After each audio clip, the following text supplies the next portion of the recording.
1944-cü ildə Amerikada belə bir təcrübə aparırlar. 20 yeni doğulmuş körpənin yalnız fizioloji ehtiyaclarını qarşılamaq üçün uyğun şərait yaradırlar. Dayələr tapşırığa əsasən bu körpələri ancaq doyururlar, təmizləyirlər, çimizdirirlər və bezlərini dəyişirlər.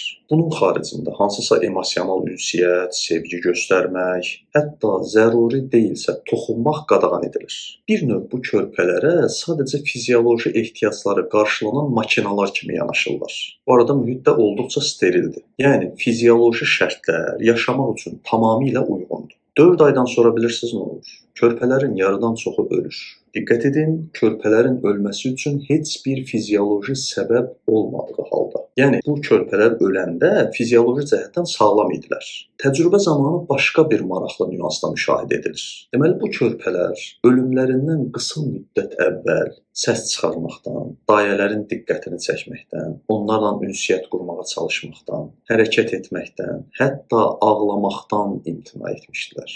Yəni ölüm körpələr bir növ yaşamaqdan imtina eləyəndən sonra gəlmişdi. Təcrübə 4 aydan sonra o biri körpələr də ölməsin deyə yarıda yekunlaşdırılır.